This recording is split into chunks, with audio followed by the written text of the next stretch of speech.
Welcome to my live stream today. We are going to be discussing how you can flex your intuitive muscles for your business, in particular for business growth. Now, there's an intangible strength that is connected to your intuition. And if you are able to listen to it, trust it, and act upon it effectively, your life and your business will be all about personal growth, personal exploration, and spiritual development. Intuition is a favorite subject of mine, and it specifically differentiates you from the crowd and allows you to be unique in an ever increasing world of, sameness. Which is important, isn't it? Because you are unique. This is your power, your value, your success, The fact that you are you, that you are embodied, that you are alive is pretty amazing. And no one ever again or ever before will experience things in the way that you do. And no one has the innate wisdom that you do. It's specific for you, and it comes through intuitively. So it makes sense, doesn't it? Your intuition is innate. It's a natural phenomenon, she says. Okay, getting the word right. And your intuition should lead you. But in our world, where proof is often required before you do anything, how do you trust this inner wisdom of yours? And more than that, how do you even notice it when you are filling your mind up with practical, logical things that you've learned? How do you do it? Well, number one, you need to quiet your mind chatter. Now, everything that you think of, out 60,000, 70,000 thoughts a day, pretty much all of what you think about will be mind chatter.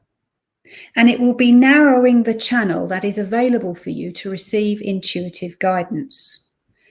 So you have to quiet your mind. I do that, and I suggest my clients do that by offloading every morning with free writing, getting everything that's in your head out onto the paper so that it can be seen and it's grounded, and you have some space in your head. You know what it feels like when you go into your clothes cupboard or closet, whatever you call it, and clear it out. You get rid of all the old stuff and create some space, hopefully, so that you can go and buy some new stuff. And this is the same thing. Clear your mind chatter so that your intuitive channel can open and get a little wider and more potent for you. Then you want to observe yourself. If you shut your eyes, you come into contact with your internal witness, your consciousness, your internal observer straight away. And if you can become that actively, you actively observe your conscious choices and any residual dialogue that runs within you, you're going to start to build a library of the patterns of energy that distract you from your intuitive guidance. Anything external is in detriment to your internal intelligence, your higher intelligence within you, your inner wisdom. So starting to observe how you interact with our world, our reality as it seems now, the things that come towards you will give you a real big edge when it comes to listening to your intuition. As you observe yourself, you need to be able to recognize your higher self, your higher intelligence, because you are not just your mind. You are not just your body or your thoughts or your feelings. These things are your human you, and they're important because that's how we're living. but they are how you experience energy while being embodied. Your higher self, your higher intelligence, your consciousness is much more than this. And your intuition is your connection to the all-seeing, all-knowing, wise self. That is all of you. You know, it's vast, omnipotent, and you can only access a small amount of it because you're in your body. So having that understanding, clearing your mind so that you can listen and trust, will allow you to explore your intuition much more fully. Learning to listen to your intuition. So we've cleared some space. You're in observer mode. You need to be able to listen. Yeah. And your intuition is different to your gut feeling. Lots of people talk about following your gut. Well, I've said it before, and I'm going to just say it again here. Your gut feeling is a physical manifestation, and it's connected to your fight, flight, and freeze, which is your survival system. It is built on your condition and your experience of the past. It doesn't like change, which is what you're going to have to do in order to move forwards. And your intuition is different. It is a calm, quiet voice of clarity, voice of certainty that you can hear within you if you're quiet enough. Now, there's been many times in my life when I have known that the situation I'm in was going to end, was going to shift, was going to change. And I was given the information fully as to how to do that with grace. But I often ignored it because where's the proof? Where's the proof? How do I know that that is the way to go? And in hindsight, I can see that if I had listened to that calm, quiet voice of certainty within me that was on repeat, kept repeating itself in my quiet times, if I had listened and acted on the inner wisdom that I was receiving, then life would have been a whole lot easier for me. Wouldn't have changed anything, but it would have been easier to manage and easier to move through challenge and easier for me to grow. So, learning to differentiate between your gut feeling and your intuitive voice. Number one, first step, yeah? And then you want to be able to overcome your conditioning and your own limitations. You know, you've collected lots of beliefs and lots of energetic patterns along your journey of life. Now, all of these things at some point will have served you well. They will have kept you safe. But every solution to a problem, in the end, becomes a problem in itself. You know, even your strengths will end up limiting you because we do need to continue to evolve. That is our purpose. You know, it's the urge of us that our human nature is to explore ourselves. So having a look within and finding out what is holding you in any sort of energetic pattern and any sort of limit will allow you to open your intuitive channel a whole lot more. Now, when you do listen and when you do hear your intuitive mind, your higher self, your higher intelligence, you then need to be brave enough to act upon your unique intuitive guidance without looking for proof that you're going to be right. This is the thing, because, you know, you need to trust that you will experience exactly what you need to when following your own inner knowing. You know, your intuition will take you along your path towards your future self, but it might not feel like plain sailing because your future self requires you to grow. Your future self requires you to make changes in behavior that doesn't serve you anymore. The dreams and desires that you have for your life, the aspirations that you have for your life require you to foster a finer vibration so that you can explore and receive and experience those ideas that you have for where you're going. So being brave, having courage, and trusting and listening, they go together, yeah? And then finally, in this little section here, practice listening, practice trusting, and practice acting upon your intuitive voice. Now, how many times in hindsight have you thought, oh, I knew what was going to happen here? Or I should have followed up with that serendipitous meeting, perhaps. Or if only I had accepted that challenge or gone through that challenging situation with more grace, would I have had a different outcome, you know? So listening to your intuitive voice, trusting it and acting upon it with grace, with the highest vibration, with your best self, is how you are going to practice, is how you are going to start to build this library of proof that your intuitive power, your unique intuitive guidance has value, is the way to be, and